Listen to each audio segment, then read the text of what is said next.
আমি আজকে তোমাদেরকে ব্রেস্টের যে সমস্ত ব্রেস্ট চ্যাপ্টার থেকে যে প্রবাবল কোশ্চেনগুলো আমরা সাধারণত জিজ্ঞাসা করে থাকি ভাইবা বোর্ডে, সেগুলো নিয়ে একটু আলোচনা করতে চাই। What are the benign diseases of the breast?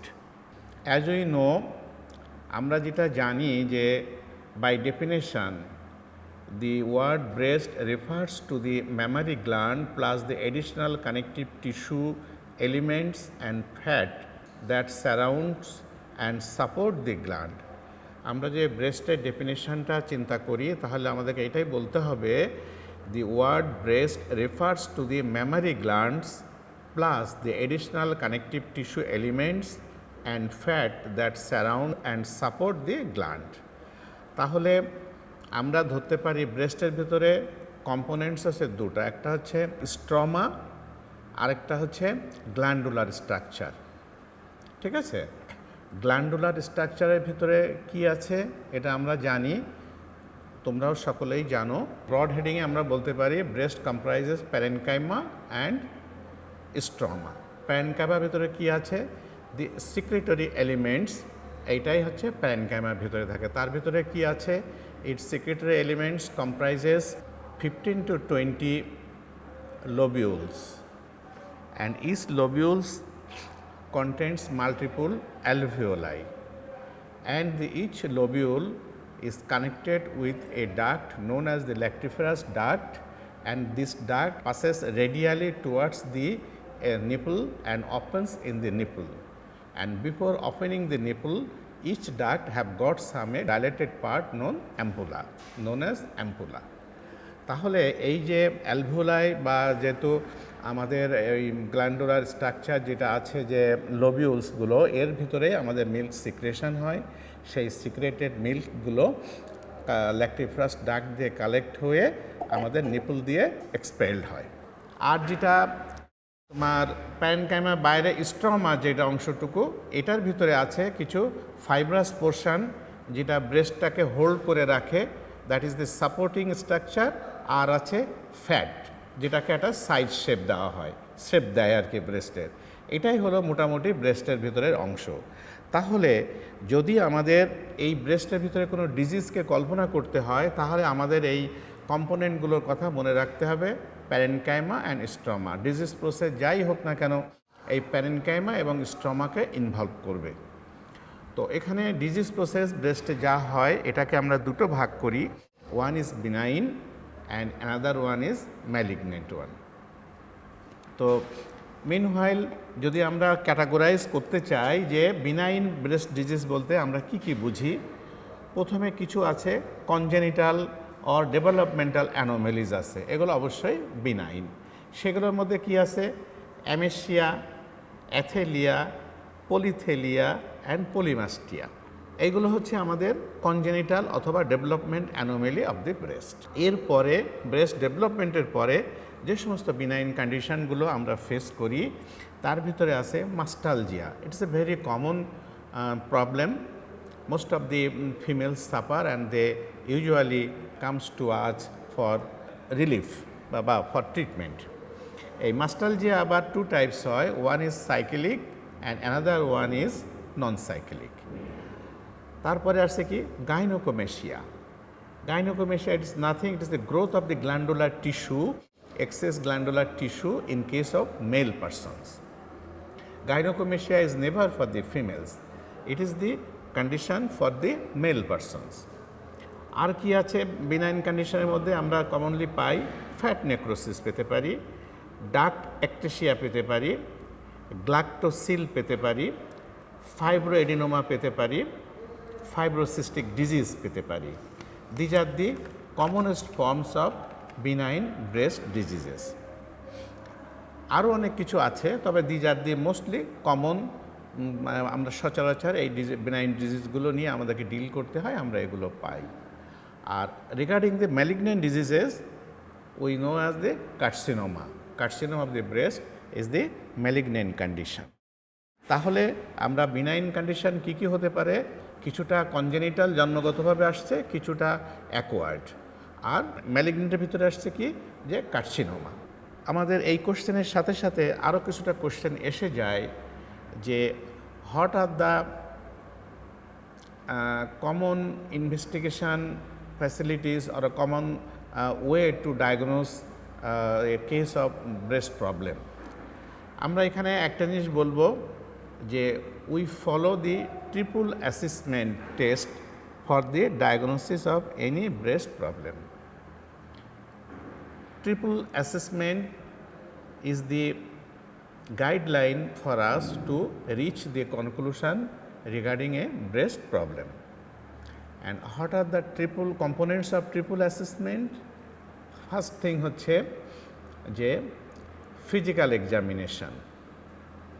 Patient তোমার কাছে আসলো, সে একটা কমপ্লেন করলো ব্রেস্ট নিয়ে, তুমি তার ফিজিক্যাল ফাইন্ডিংসটা কী পেলে সেটা হলো ফার্স্ট কম্পোনেন্টস। সেকেন্ড কম্পোনেন্টস হচ্ছে তার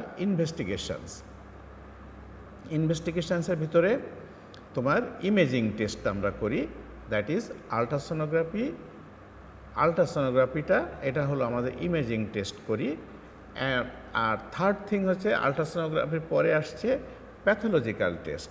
প্যাথোলজিক্যাল টেস্ট হচ্ছে এফএনএসি অ্যান্ড হিস্টোপ্যাথোলজি। তাহলে এই তিনটা ওয়ে দিয়ে আমরা ইউজুয়ালি ট্রিপল অ্যাসেসমেন্ট বলি এটাকে। এই ট্রিপল অ্যাসেসমেন্টের ভিতরে হচ্ছে complain of the patient and physical findings, ultrasonography, imaging, sometimes আলট্রাসোনোগ্রাফির সাথে আমরা মেমোগ্রাফিও ইনক্লুড করতে পারি। আর হচ্ছে থার্ড নাম্বার হচ্ছে যে আমাদের pathological test, that is FNAC and biopsy বা histopathology. What are the difference? Can you tell, we should to remember that there is some difference between the FNSC and histopathology. Do you know what is the basic difference? The basic difference is, in case of FNSC, fine needle aspiration cytology, অর্থাৎ আমরা needle দিয়ে suspected lesson থেকে একটা needle দিয়ে aspiration করে কিছু sell উঠিয়ে আনতে পারি। সেই সেলগুলোকে আমরা তার সাইটোলজি স্টাডি করে আমরা দেখতে চাই যে এই সেলগুলোর ভিতরে কোনো অ্যাবনর্মাল সেল আছে কিনা অথবা নর্মাল সেল আছে কিনা। দিস ইজ হচ্ছে এফএনএসি। এফএনএসির চাইতেও আরেকটু ভালো ট্রিটমেন্ট ইনভেস্টিগেশন ফ্যাসিলিটি আসছে, that is true cut biopsy. It is also nothing, একটা হোয়াইট বোর্ড নিডল দিয়ে আমরা সাসপেক্টেড লেশন থেকে ওখান থেকে কিছু আমরা টিস্যু উঠাই নিয়ে আসতে পারি, এবং এক্ষেত্রে আমরা টিস্যু স্যাম্পলিং করে ওটাকে আমরা ইনভেস্টিগেশন করি, দ্যাট ইজ বলা হয় ট্রু কাট বায়োপসি। আর টোটালি যে স্যাম্পলটা আমরা অপারেশন করে বের করে ফেললাম ওইটাকে আমরা যে হিস্টোপ্যাথোলজি করি, যেটাকে আমরা বলি বায়োপসি। তাহলে these are the ways to reach the diagnosis regarding any breast problems. Next একটা কোশ্চেন আছে, a lactating mother presents with painful swelling of upper and outer part of her left breast with range of temperature. এখানে left breast, right breast, it does not matter, এটা হয়তো একটা question করার স্বার্থে বলা হয়েছে। এটা একটা পেশেন্ট ল্যাকটেটিং মাদার, তার upper and outer quadrant of the left ব্রেস্টে একটা পেনফুল সোয়েলিং আছে, সাথে আছে কি রেঞ্জ অফ টেম্পারেচার আছে। তাহলে কোশ্চেন হচ্ছে, what is your diagnosis and how you will investigate such case. প্রথম কথা তুমি চিন্তা করো যে একটা ল্যাকটেটিং মাদার, এটাও একটা কোশ্চেনে কিন্তু অ্যান্সার এখানেই দিয়ে দেওয়া হয়েছে যে it is A lactating mother. তারপরে বলা হচ্ছে যে তার আপার অ্যান্ড আউটার কোয়াড্রেন্টে একটা পেনফুল সোয়েলিং হয়েছে, সাথে কি বলা হচ্ছে যে আবার তার রেঞ্জ অফ টেম্পারেচার আছে। এখন যেহেতু মাদারটা lactating, obviously this problem develops suddenly, it is not a chronic problem. So তাহলে সাডেনলি একটা পেশেন্টের ব্রেস্টের কোনো একটা পার্টে পেনফুল একটা সোয়েলিং হয়েছে, তাহলে এখানে আমাদের কমন সেন্সের ভিতরে আমরা বলতে পারি যে অবভিয়াসলি সেখানে কোনো একটা ইনফ্লামেটরি প্রসেস সাডেনলি ডেভেলপ করেছে। সাথে আবার বলে দেওয়া হচ্ছে যে উইথ রেঞ্জ অফ টেম্পারেচার, তাহলে এটা কিন্তু কোশ্চেন, বাট এটা কিন্তু একটা অ্যান্সার দিতে আমাদেরকে হেল্প করছে। সেটাকে রেঞ্জ অফ টেম্পারেচার আগে আমরা ধরে নিয়েছি যে একটা ইনফ্লামেশন আছে, তারপরে আবার বলা হচ্ছে তার রেঞ্জ অফ টেম্পারেচার আছে। তাহলে কি হলো, এই রেঞ্জ অফ টেম্পারেচারটা থাকলে আমরা তাহলে ধরে নিতে পারি যে obviously it is A features of an abscess. যদি কোনো জায়গায় অ্যাবসেস হয় সেখানে দি সেম ফিচার পাবা তুমি, লোকাল একটা পেনফুল সোয়েলিং হবে এবং পেশেন্টের রেঞ্জ অফ টেম্পারেচার থাকবে, তাহলে আমরা বলবো অ্যাবসেস। যেখানে place, whatever the place, if there is any abscess it should be present like this, a painful swelling with range of temperature. তাহলে যখন আমাদের এই ল্যাকটেটিং মাদারের ব্রেস্টেও এই সিমটমগুলো আসছে, অবভিয়াসলি আমরা তখন বলবো যে it is a case of breast abscess. কেন এখানে ল্যাকটেটিং মাদার বলা হয়েছে? ল্যাকটেটিং মাদারের ক্ষেত্রে এই ব্রেস্ট অ্যাবসেস হওয়ার চান্সটা খুব বেশি। কেন বেশি? যে বেবি যখন মিল্ক সাক করে তখন এই যে বেবির গালের থেকে বিভিন্ন অর্গানিজম এই ল্যাকটিফারাস ডাক্ট দিয়ে রেট্রোগ্রেড এন্ট্রি নিতে পারে। এই রেট্রোগ্রেড এন্ট্রির ফলে কোনো অর্গানিজমগুলো হয়তো কোনো লোবিউলসে যে ওখানে মাল্টিপ্লিকেশন হওয়ার সুযোগ পেয়েছে এবং সেখানে ইনফ্লামেশনের সৃষ্টি করে ব্রেস্ট অ্যাবসেসের সৃষ্টি করেছে। Lactating breast and non lactating ব্রেস্টের ভিতরে অ্যাবসেস হওয়ার প্রবণতাটা মানে ল্যাকটেটিং ব্রেস্টের অনেক বেশি ডিউ টু যে এই বেবি সাক করার কারণের জন্য। সো আবার আরেক সময় হতে পারে, আরেকটা কারণে হতে পারে যে সাফিসিয়েন্টলি মিল্ক প্রোডাকশান হচ্ছে বাট বেবি সাক করছে বাট মিল্কগুলো সাফিসিয়েন্টলি বের হচ্ছে না, অর্থাৎ মিল্ক সেখানে জমা স্ট্যাগন্যান্ট থাকছে।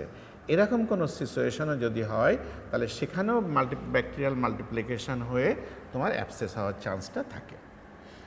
তো সো আমার ডায়াগনোসিস হচ্ছে এই ক্ষেত্রে যে it is a case of breast abscess. Now how you will investigate? তুমি তো শুধু সিমটম দেখেই একটা পেশেন্টের ট্রিটমেন্টের জন্য আসতে পারো না, তোমাকে you need some supporting investigations. তো আমরা আগে যেটা বলেছি যে আমাদের ট্রিপল অ্যাসেসমেন্ট ইজ দি কি ওয়ে। তাহলে আমরা তাকে কি করতে পারি? যেহেতু ব্রেস্ট অ্যাবসেস সাসপেক্ট করছে, আমরা তাকে একটা আলট্রাসোনোগ্রাফি করতে পাঠাবো। And ultrasonography is such a common test, এটা মানে মোস্ট অফ দি প্লেসে ইন আওয়ার কান্ট্রি একটু ডেভেলপড প্লেসে এই ফ্যাসিলিটিটা অ্যাভেলেবেল আছে। তাহলে আমরা একটা আলট্রাসোনোগ্রাফি করলে সনোলজিস্ট আমাদেরকে একটা আইডিয়া দেবে যে হ্যাঁ, upper and outer quadrant of the ব্রেস্টে সেখানে একটা ক্যাভিটি আছে, cavity is filled with thick fluid. সে তো পাস বলতে পারবে না, সনোলজিস্ট আমাদেরকে পাস বলতে পারবে না, সে বলবে একটা ক্যাভিটি হয়েছে ফিল্ড উইথ থিক ফ্লুইড। সেখান থেকে আমরা বুঝতে পারছি যে এটা একটা অ্যাবসেস ক্যাভিটির কথা সে বোঝাতে চাচ্ছে। মোরওভার আমরা তাকে রুটিন ব্লাড টেস্ট করব। যেহেতু অ্যাবসেস আছে, অবভিয়াসলি একটা ইনফ্লামেটরি প্রসেস বডিতে রান করছে, পেশেন্টের টেম্পারেচার আছে, আমরা যদি তাকে রুটিন ব্লাড কাউন্ট করি তাহলে অবভিয়াসলি সিস্টেমিক ইনফ্লামেশনের যে সাইনটা ব্লাডের ভিতরে ফুটে ওঠে, দ্যাট ইজ লিউকোসাইট কাউন্ট বেশি থাকবে, নিউট্রোফিল কাউন্ট বেশি থাকবে, এটা আমরা অবভিয়াসলি ব্লাড টেস্ট থেকে আমরা পাবো। পাশাপাশি আমাদের এখানে আরেকটা জিনিস দেখে নিতে হবে, whether this mother is diabetic or not. যদি কেন দেখতে হবে? It is not for the establishment of diagnosis but it is for the betterment of treatment. যদি পেশেন্ট ডায়াবেটিক হয়ে থাকে তাহলে আমরা বুঝে নেব যে যখনই আমরা ট্রিটমেন্ট স্টার্ট করব we must have to control hour diabetes, otherwise there should be delayed in wound healing. So আমরা এটা দেখে নিয়ে আমরা আলট্রাসোনোগ্রাফি থেকে ডায়াগনোসিস এস্টাবলিশ করলাম যে হ্যাঁ, ইট is a case of breast abscess. এখন আমাদেরকে যেতে হবে ট্রিটমেন্টে। এক্ষেত্রে আমাদের সামনে আরও একটা সুযোগ আছে যে আমরা বেড সাইড একটা ইনভেস্টিগেশন করে আমরা ইনস্ট্যান্টলি শিওর হতে পারি, ইভেন আলট্রাসোনোগ্রাফি করতে যাওয়াও লাগে না, আমাদের চেম্বারে বসেই একটা টেস্ট করে আমরা বলতে পারি you have got breast abscess. আমরা যদি একটা হোয়াইট বোর্ড নিডল একদম মোস্ট ফ্লাকচুয়েটিং অ্যান্ড প্রমিনেন্ট প্লেসে আমরা যদি ইন্ট্রোডিউস করি এবং সিরিঞ্জ দিয়ে যদি অ্যাসপিরেট করে, সেখানে পাস চলে আসবে। অ্যান্ড এটা হচ্ছে আমাদের কনক্লুসিভ টেস্ট যে না, এখানে আর কিছুই প্রয়োজন নাই যে আমাদের এটা ব্রেস্ট অ্যাবসেস হয়েছে। আমরা আপাতত এখানে আজকে এন্ড করছি। ইনশাল্লাহ next day we will meet again.